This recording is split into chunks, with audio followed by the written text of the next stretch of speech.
Hi friend, once again welcome to Turnaround Academy, and today's topic is turnaround premises.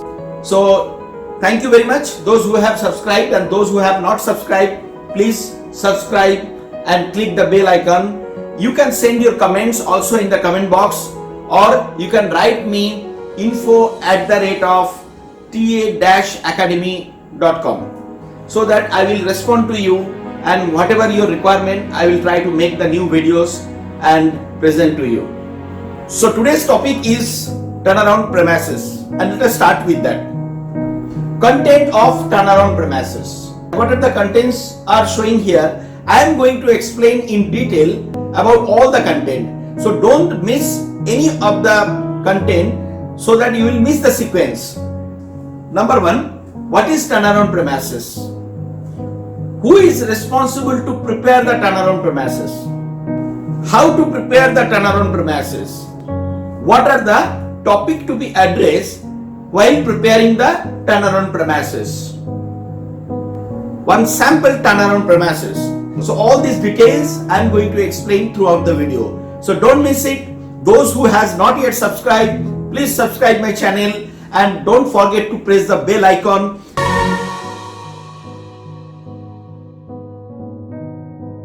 Now let us start. What is turnaround premises?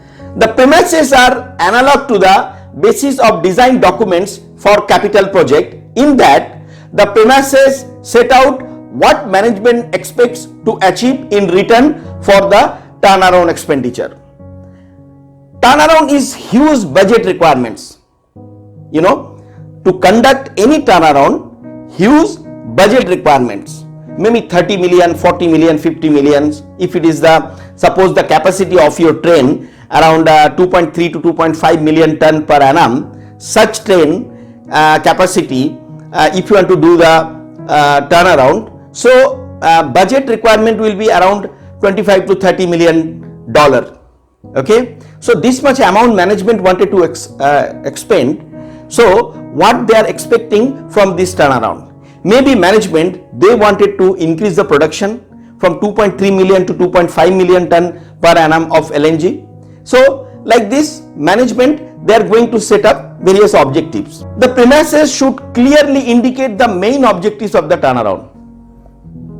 So management will give you the clear objectives, why they want to do the turnaround and what is their expectation from this turnaround. So it depends on the various project basis, what is the expectation. So accordingly, you need to prepare the objectives of the turnaround. For example, management wants the annual production to increase from 2.3 million ton per annum LNG to 2.5 million ton per annum LNG. So management, they want some design improvement so that they can achieve this production. So like this, one of the objectives. Like this, there will be many objectives. It depends on the every projects, every turnaround. So accordingly, you need to prepare the objectives, and it need to be defined while preparing the turnaround premises.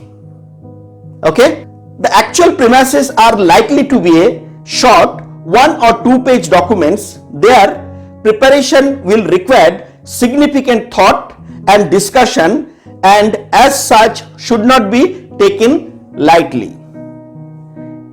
To prepare the turnaround premises, you need the significant thought and you need to study properly. So don't take this one as a lightly. This is the first milestone and this will be the roadmap.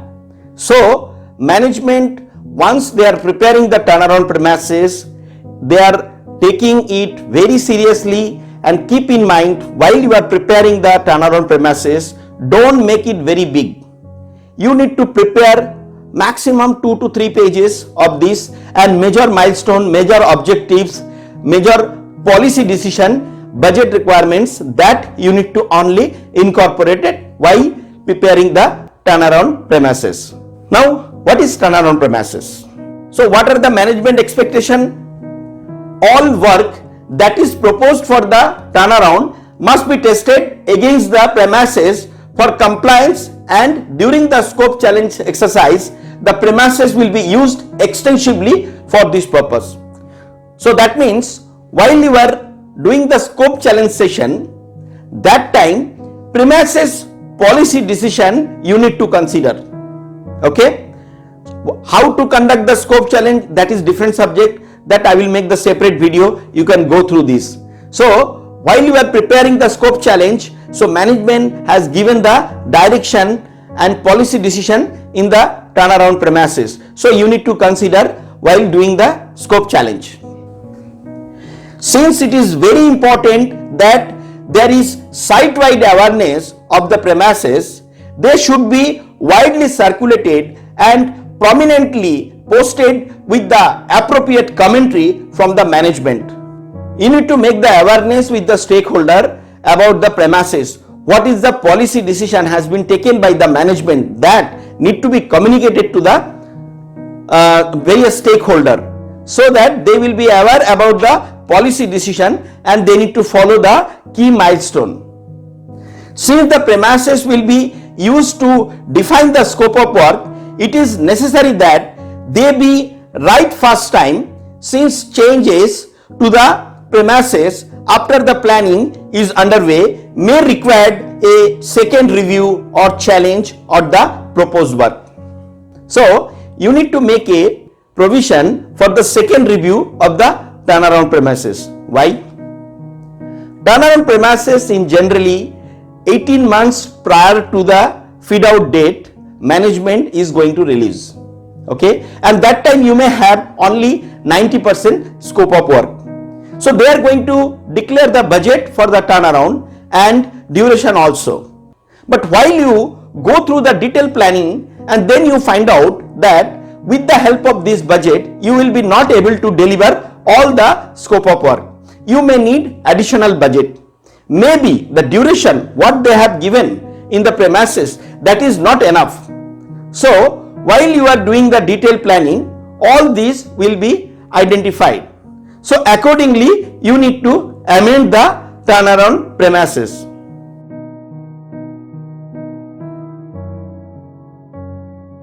Now, who is responsible to prepare the turnaround premises and how to prepare it? In order to properly prepare for a major turnaround, it is important that the management prepare turnaround premises. So, management prepare turnaround premises. Who is management? Keep in mind, it will be above turnaround manager level. Somewhere it is said senior management, somewhere it is said corporate, somewhere it is said board. So it will be above the turnaround manager level. Okay. During this phase, management figure out an objectives for your turnaround. What I said, management will give you the objectives of the turnaround. What are the objectives in this turnaround? Okay, that also will be defined in the turnaround premises. A feasibility study need to be conducted to investigate whether each option address in the turnaround objectives and identifying the major deliverable for the project. Feasibility study, that is one of the important activity management need to carry out. There may be various options, suppose you have a project where you are going to change the cryogenic column, or maybe there is a heavy equipment replacements are there, or maybe there is an underground cooling water line to be replaced. Now there will be various options. You need to do the feasibility study. For example, let us take about the underground cooling water line you need to change during the turnaround. That was the scope of work has been given by the inspection team, because throughout the year it was noticed that there is so many leakage. But is it feasible during the turnaround? Are you able to do the excavation where your other activity is there? Your crane movement will be restricted. There will be lot of water logging in that area. Hence, feasibility study need to be conducted to identify all these things, and accordingly what are the best option that need to be adopted to attain that particular scope of work during turnaround. This should be done along with the naming of turnaround manager and issuing the turnaround premises. So, in the turnaround premises, management or senior management, they are going to declare the name of turnaround manager. You may have the question, what is the necessary? There is already turnaround manager. No. Maybe you have two train, okay? One train you have the shutdown, and after 2 months you have another train shutdown, and you have the limited resources. So if you give one manager to focus for the both turnaround, so he will be having too much workload, and maybe he will not be able to focus both in parallel. So suppose in your department you have one turnaround manager, and you have the turnaround, back-to-back turnaround, today one turnaround, and after 2 months there is a one more turnaround, and one turnaround maybe you have the capacity of 10 million, and one turnaround maybe you have the capacity of 30 million. Okay, so now one turnaround manager, if you provide if you nominate one turnaround manager for both the turnaround, so you may have some issue. So what is the best practice? Management, management is going to decide.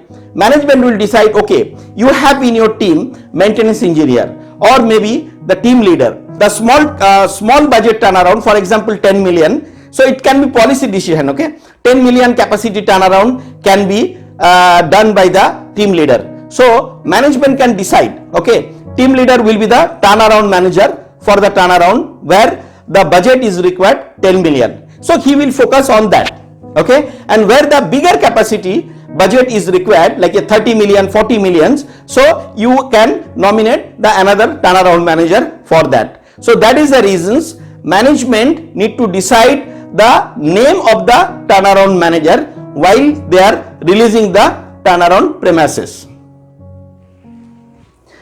The turnaround manager will be responsible and accountable for entire process from here onwards and shall report to the general manager or vice president.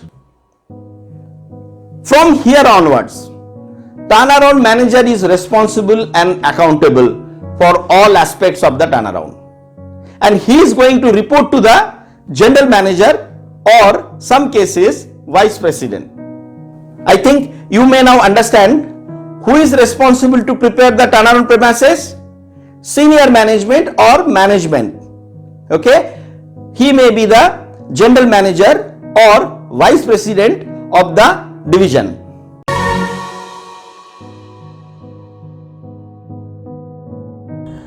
Topic address in the turnaround premises, and this is not all. You may add or delete or amend some of the topics based on your project requirement. So let us see what are the topic I am going to consider while preparing the turnaround premises. Okay. Number 1, date of turnaround. So what is the turnaround date? Number 2, turnaround duration. So how long this turnaround will be? Okay. Number 3, turnaround cost and budget. So how much will be the cost? What will be the budget? That management is going to describe in the turnaround premises. Number 4, QHSE performance. So management will decide this turnaround our target is 0 LTI. So like this QHSE performance will be also measured during the turnaround. So that guideline also will be given in the turnaround premises. Number 5, work scope development. Work scope development guideline also management will declare in the turnaround premises. So while you are preparing the scope of work, so you need to follow that guideline. Number 6, policy of the items to be included in the scope. So management will give you the policy guideline, what are the items to be included in the turnaround scope. Number 7, scope freezing policy and date. So management will give you the guideline, scope freezing date, that will be the scope cutoff date, and what is that? That will be also included in the turnaround premises. Number 8, deadline for submission of work including project. So management will give the guideline for all the stakeholder. This is the cutoff date. This until this date you can include all the scope of work what is falling under this policy. Okay. Number 9, policy of scope challenge. So what is the scope challenge policy? That also management will give the guideline in the turnaround premises. Number 10, scope challenge methodology. What are the methodology you need to follow while doing the scope challenge? That guideline also management will provide in the turnaround premises. Number 11, policy of new work request after cut-off date. So after cut-off date, what are the equipments or any work request need to be included in the turnaround? That policy guideline also need to be included in the turnaround premises. Number 12, desire pre-TA and post-TA length cycle. So management also provide you the guideline how long will be the pre-turnaround phase and how long will be the post-turnaround phase. So these all 12 item minimum you need to consider. You may amend or delete or add few more points as per the project requirements. So kindly watch the entire video because all the activities there is a sequence. Okay, so you need to follow that sequence to understand, otherwise maybe you will not able to understand fully. So let us go ahead with the detail one by one. Okay.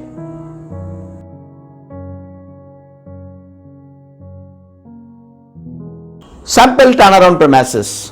Okay, so here I am going to explain you one sample turnaround premises so that you will be able to understand to prepare and you can take it as a guideline while you are preparing. Sample turnaround premises. So what you have to do, first you need train of the turnaround premises. So you have to write the header as a what are the unit or train you are planning for the turnaround. So that will be the header. Okay. Then number 1, date of turnaround. So first what you have to write, this is the date of turnaround. In general, date of turnaround is actually long process. This will be as per 10 years or 5 years plan. Okay, so that is the date you have to capture here while preparing the turnaround premises.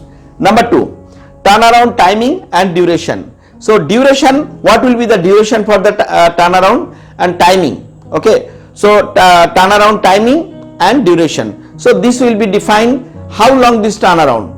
This is maybe 30 days, 40 days or 50 days. What is the requirements? Okay, so that duration will need to be defined here. Turnaround will be beginning with feed out on so and so date. So that means management will say this is the feed out date. That means in that day operation they will start cut off the productions. Okay, so feed out date. Keep in mind total outage is XY days duration. So XY means some days. Okay, maybe 20 days, 30 days, 40 days. That will be the total outage. This outage is including operation window. Operation also need sometimes. Operation also needs sometimes. For shutting down the plant they need 7 days, and for the startup they need around 7 days. So if you plan for 30 days, so 15 days will be allocated for operation. So you will be having only 15 days mechanical window. So that is the reason management is clearly giving the guideline, operations you need to complete all your operation activity within this duration and mechanical activity these durations. Okay, so that's why it is very much important to define this duration in the premises. Turnaround budget will be also mentioned here. So management has given this much amount, you have to manage all the turnaround with this. So then that is the challenge of the turnaround manager. You have to go ahead and see the options where you can do the cost cutting. It's not very simple that you go and ask and they will increase. You have to prepare a lot of justifications and with the proper documentary evidence and planning and all the details, then only you can get it approved. And then you have to go back to the authority, policy holder, senior management, that means GM or vice president. So this is the budget has been approved in the premises, but after reviewing this scope of work, I will be not able to deliver with this budget. Either I have to increase the budget, I have to increase the duration, or I have to cut the scope of work. Okay, so it is that is the challenge of the turnaround manager. It's not so easy. Okay, that I will not do this job, I will not able to do because I don't have the budget. because there is a reliability departments are there. So nobody will leave you. So you have to be very careful. So that is the role of the turnaround manager, what is required to be done. Okay. So number 4, QHSE, quality, health, safety and environment. What is that? What is the management expectation from that? Very important point. Management expectation from this: turnaround will be executed with a goal of no lost time incident. No lost time incident, LTI. Zero LTI, that is the management has been decided as a turnaround objective. So this is one of the key element for the turnaround premises. Keep in mind. Environment will not be affected by the hydrocarbon draining or acid gas flaring. Very important point. Management wants, what is the management requirement? Once you are shutting down the plant, so many hydrocarbon you are going to drain it. But how you are going to control it? Management is very serious about that. So means it's not like this, anything you can drain.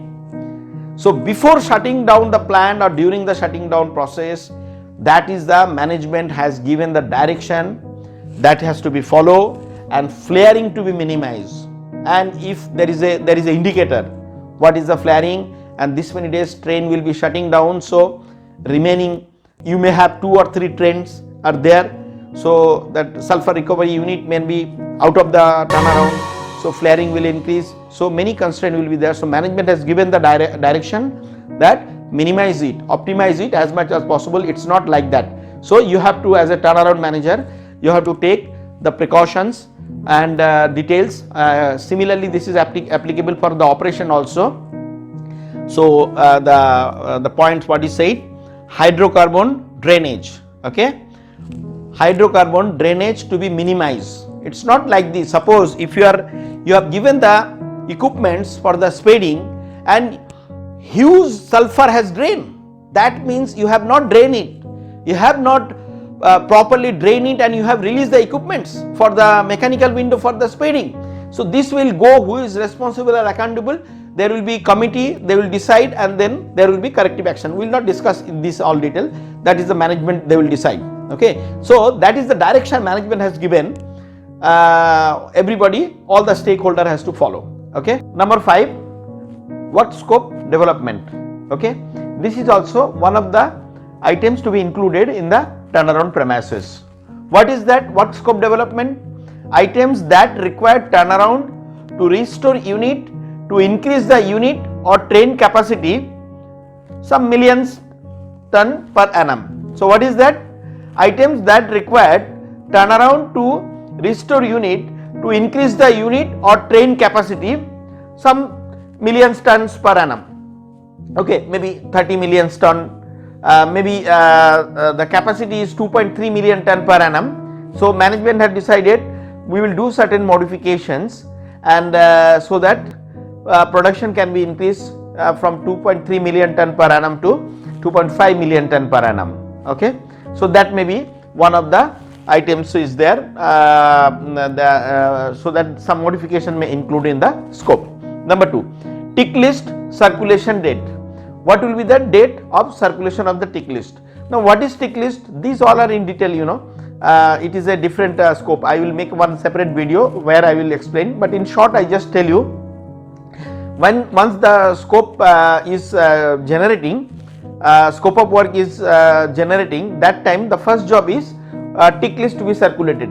Every departments, they have the SAP. Okay, in the SAP all these work order or equipment stacked has been defined a ABC indicator. Okay, now what is ABC indicator? In short, just I will brief you. ABC indicator, it will tell you some of the equipments they have assigned the code ABC indicator as a F. F means free. Free means it can be released anytime, so it will not be included in the turnaround. Some is mentioned T. T means it's tied with some other equipment. So if one equipment is released, then that only this can be released. So it will also not be a part of turnaround. And some of the equipment it is mentioned V. V means vital, means this equipment cannot be released. So it can be only done during turnaround. So you have to run the report, and only the indicator, ABC indicator in the SAP is showing V, that only need to be included in the scope of work. So like this you have to circulate the tick list, and it will go to all the stakeholder, and everybody will give the comments on that. For example, the operation, they will write, okay, some of the equipment they have some operational issue, so they want to open and they want to inspect.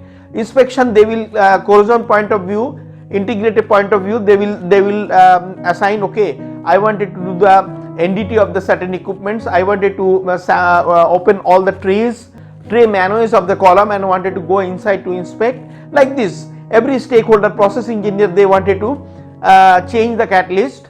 Like this, every stakeholder will give some comments, and that will be captured, and after that the provisional work list will be released. Then comments received date from the stakeholder. Now once you circulate the tick list, everybody has to give the specific comments on the date. So here the management in the turnaround premises, they have deciding this is the dates, whoever is wanted to include the scope in the turnaround, they have to give the comments, because as I told you, the initial list will be how it will be the tick list, where only we are going to take only the vital what is mentioned, that means the equipment cannot be released anytime, that only will be included. So what I said, even some of the equipments may be free, but maintenance, when they approach to the operation to release the permit to attend that equipment, operation unable to release because the isolation valve is passing. So they cannot put the mechanical blind on that to isolate the equipment, because valve is passing and plant is running. So that equipment will be converted into the turnaround. So that means maintenance engineer as a stakeholder, he has to write on that equipment to be included in the turnaround. So that comments, it will come there. So what is the comments received date from the stakeholder? So that means every stakeholder is very important, and they have to give the comments in the specific date, and there will be no change on the date, so that rightly scope of work can be developed and final work list can be released. Provisional work list to release, provisional work list release date. Provisional work list release date. Now all these comments, once it will come, the provisional work list has to be prepared, and that has to be released for the scope challenge. So there will be date will be mentioned in the premises, okay, this is the date, in this date planning engineer has to release the provisional work list, okay, so that has to be followed. Then scope challenge date, that also will be mentioned there, what is the scope challenge date. So in that date, scope challenge to be done an effective way, but I am not going in detail, just to I am touching the subject to understand, but I am not going in detail. I will make in the separate video for the scope challenge, scope preparation and all this detail. You can watch on that if you have it's not clear to you. Then final work list. So this is the date we have to release the final work list. So what I said, scope, work scope development, that is to be defined in the premises, and there is a key dates, very important, that is the most important thing management has to declare, and so that all the stakeholder has to follow this date, so that you will get all the comments in time and you can issue the final work list in time. Okay. Number 6, policy of items to be included in the turnaround. Policy of items to be included in the turnaround. Now management will give you the guideline. Okay. What is policy to be followed once you are adding any scope of work in the turnaround? Here it is, work list acceptance will be frozen on Saturday and so date. Okay, so work list will be frozen in this date. So this is the cut-off date management have given. So within this date we have to finish, and additional work will be challenged and approved by the turnaround manager. What the management is saying, after that additional work, if anything is there, turnaround manager with his team, he will challenge the scope of work and he will decide it has to be included or excluded. Work scope should be submitted with the assumption that in most cases work that can be done while the unit is operation will not be considered unless there is a substantial economical, safety or environmental benefits to complete during the turnaround. This is very important. It's not like this, the cut-off date has gone and so it will not be a part of turnaround. No, you have to do the cost benefit analysis. So that is the reason he say work scope should be submitted with the assumption that in most case work that can be done while the unit is operational will not be considered. So most of the cases it is not going to consider, because anytime job you have to do anytime unless there is a specific reason. But even it is anytime job, but such bigger job where there is a huge budget impacts, there is a safety issue is there, maybe you need to have the specialized contractor for this SPMT, maybe 250 ton crane, maybe 300 ton crane, so which the beyond capacity of the maintenance daily day to day maintenance team. So that unit, even it is a anytime job, you have to consider in the turnaround. That is the philosophy or guideline management has given, and turnaround manager he has to follow this. Next topic is scope freezing policy and date. That is very important. What is the scope freezing date and what will be the policy?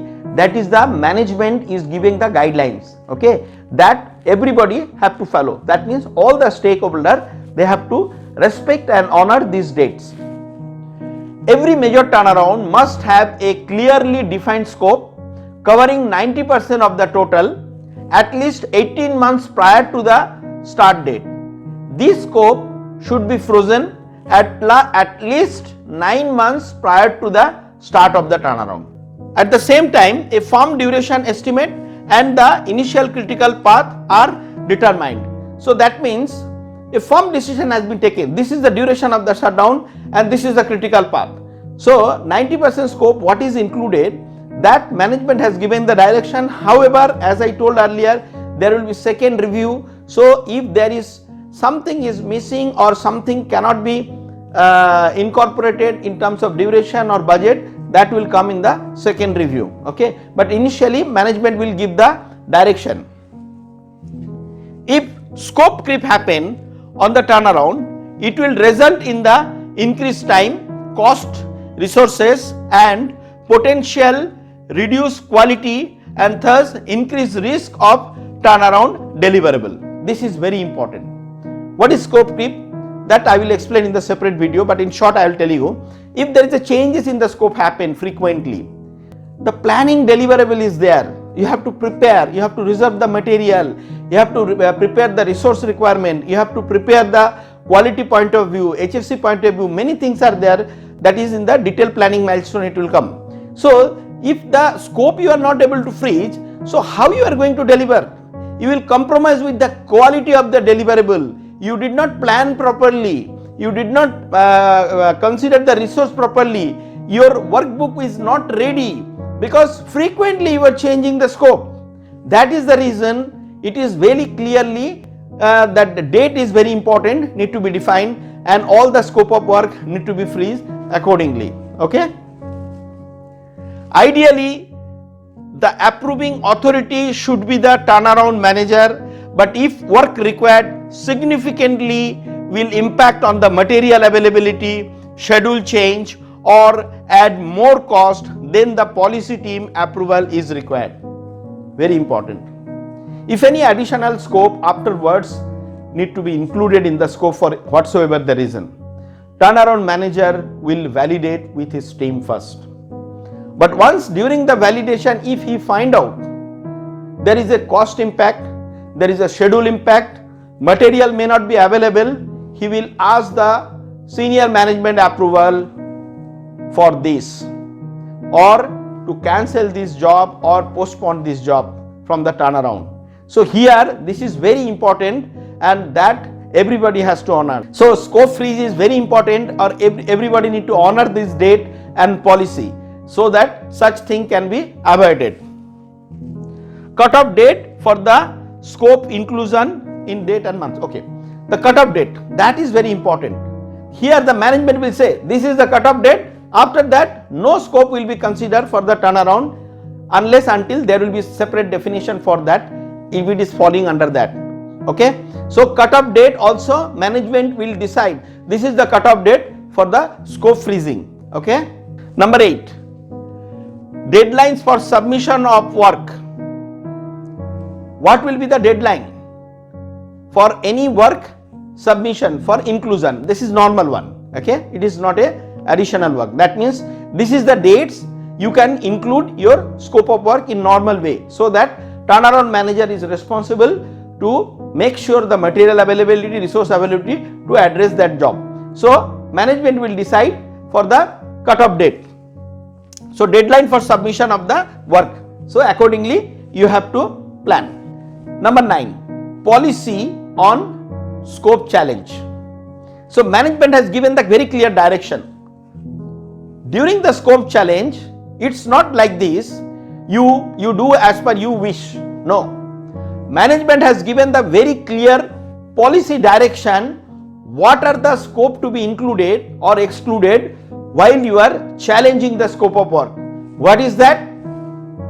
Work that is necessary to be ensure the integrity, operability, reliability and efficiency of the unit, and which cannot be carried out safely or cost effectively during operation will be included in the turnaround. So it is very clear. Management has very clearly given the direction. If it is the integrity issue, if it is the cost issue, risk issue, all these issue, even it is free, you have to include in the turnaround so that that can be taken care. Okay, so that is very important. Work justified when. Now in this policy they have given further justifications how you are going to challenge the scope of work. Okay, they have given the guidance. So management has given the further direction. What is that? Number A, it established or validates the technical or integrity of the equipment or system, including meeting statutory requirement. So if it is the question of the integrity, so you have to include that. Okay, so that is the direction management they have given in the turnaround premises. Number B, it restore the operability and or reliability of the unit system to the desired level. So they are telling it is restoring the operability or the reliability of the unit system to the desired level. You have to consider if it is falling under that in the scope of work. It restore the operational efficiency to desired values. Operational efficiency, very important. You have to consider to include in the scope. It provides data which will help reduce work volume in future turnaround and or extend inspection interval. If some scope, if you include, so or modification you incorporated, so inspection interval will increase, maybe after 4 years or 8 years, you need to consider. So that means management is giving the direction to you, what you need to include or what you need to exclude. E, it enables the execution or approve projects and plan changes which cannot be otherwise be implemented, which cannot be implemented in during a running plan or otherwise, that you have to consider. So management is given the very clear direction so that you should not remove everything from the scope. No, this is not there, that is not there. No, management is given the clear direction what is to be included and what is to be excluded. That is very important. Okay. Number 10, scope challenge methodology. What is the scope challenge methodology you have to adopt while you are including the scope of work or challenging the scope of work? Okay. So management has given the flow diagrams, through that you will be able to understand, okay, this is to be followed. What is that? Scope challenge methodology, work list, risk assessment methodology, historical data and facts. These all will come together. Risk of not doing the activity at all. Now if you follow this methodology, what will happen? What is the risk? if with this exercise, if you find out it is high or it is low, if it is low, what is going to happen? It will be out of the scope. No, very low risk. If something happen, it is cooling water line or something, so you can do it anytime. So that will be excluded. If it is high, we have to do the job. But what is it? If it is high, can be postponed till next year. You have to see. If it is possible to postpone it for the next year, because many reasons, maybe you don't have the budget, maybe your time is not permitting for the turnaround to include it, or maybe material will not be available. So many reasons, you have to see what are the reasons are there. Okay, so accordingly you decide. So you can postpone or not. If it is no, it will be in the scope. So this is the methodology, a simple methodology. Management has given the guidance you need to follow. Just summarize it: work list, risk assessment, historical data and facts. So whatever in the work list is there, risk assessment methodology you have to follow, and you have to review the historical data. Is this equipment is having issue or not? And then you have to do the risk assessment. If it is low risk, you can simply take it out from the scope and do it in the later on. And if it is a high risk, you have to decide can be included in this turnaround or it can be postponed. There will be various reasons. Maybe you need the more resources which is not possible to mobilize in this stage when this scope has been identified, or maybe you are out of budget, you don't have the budget to do the job, maybe you don't have the schedule to include that job, maybe you don't have the material to attain this job. So accordingly you have to decide. So accordingly this is the methodology management has given to be followed. Okay, so this is scope challenge methodology. Number 11, policy on new work request after cut-off date. So here the management is giving the guidance what are the policy to be followed to include any scope of work after cut-off date. What is that? What is the guideline management has given? Let us see. Once the work list is frozen, changes to the scope prior to the turnaround can only be made upon approval from the turnaround manager. So what is saying? Turnaround manager can take a decision. Okay, and how to take a decision, that also management is saying. The team shall review all new items on a monthly basis. The team shall review all the new items monthly basis. So means every month planning team has to sit with the turnaround manager with the proper justifications. These are the items has been requested by various stakeholder and that is required to be included or excluded. Accordingly, turnaround manager will take a decision. Okay, what is next? The approving authority will be the turnaround manager, but if work request significantly will impact on the material availability, schedule change and more cost, then the policy team approval is required. It is very clear guideline management has given. What is that? Once again I repeat, the approving authority will be the turnaround manager, but if work request significantly will impact on the material availability, schedule change or add more cost, then the policy team approval is required. So means every month turnaround manager, what he will see, what are the additional scope has been requested, he has to review with the team. What is the material impact? Maybe material will not available. What is the cost impact? Maybe there will be minor cost impact, or maybe there is schedule impact or additional resource required or budget required or not. So if it is the minor, he may approve. If it is the major impact, then he will approach to the senior management. So accordingly, management guideline, additional budgets or maybe extension, schedule extension, all this if it is approved, it will be included or it will be excluded. Okay. Any additional unanticipated work requested during the turnaround for this equipment will be considered as emergent work and shall be treated as new work request. This is during turnaround. So they have given also guidelines, some of the emergent work which was not anticipated earlier, but during the turnaround it has been identified. So that will be considered as a additional work request. Okay, and that also there will be also Same risk assessment methodology we have to follow. Maybe if the material available, you will do. If it is not available, what you are going to do?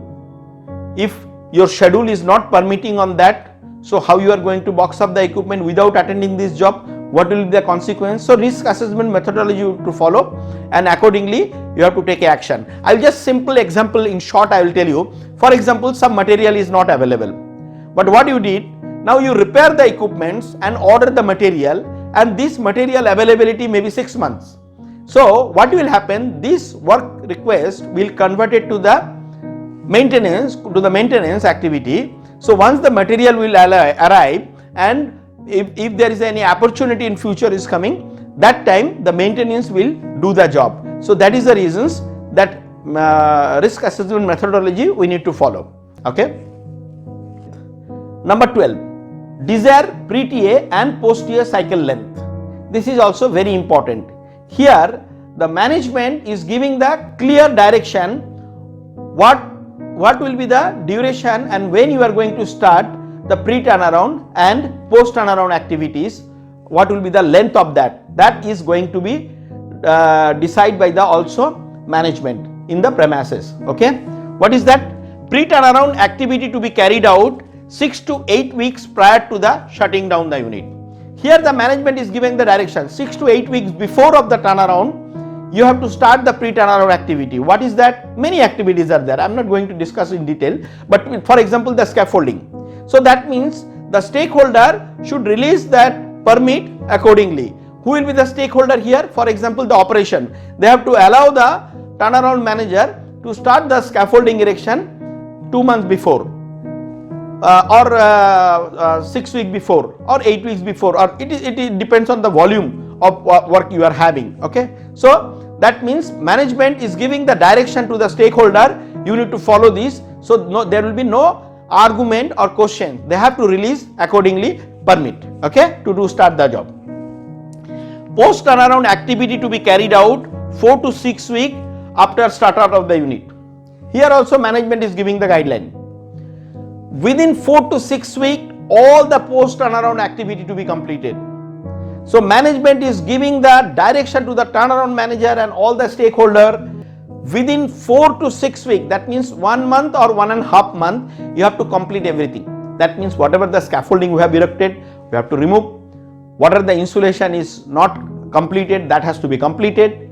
What are the other facility you have made for temporarily for turnaround, everything has to be clear. And there will be audit to be carried out, so that the way the asset or plant was handed over for the turnaround, the same way turnaround manager returned the plant to the asset owner. Okay. So this is the overall turnaround premises. Okay. If you have any question, you can write to me. You can write your comments in the comment box, and also you can write to me info@ta-academy.com. Don't forget to subscribe my channel and share and click like buttons, and also click bell icons, so that next video you are going to, once it is released, you are going to notify. This turnaround premises mainly for client side. However, the contractor side also you need to know all this detail, so that you will having the very clear idea. So next topic will be what is turnaround charter, how to prepare it, and what are the content to be included in the turnaround charter. What is the importance of the turnaround charter? That I am going to explain in detail, and that is for contractor turnaround manager and contractor turnaround management. But this is, as we said, it is a common goal. Either it is contractor or client. Both turnaround manager aligns, and they need to understand each and other responsibility. See you next turnaround charter.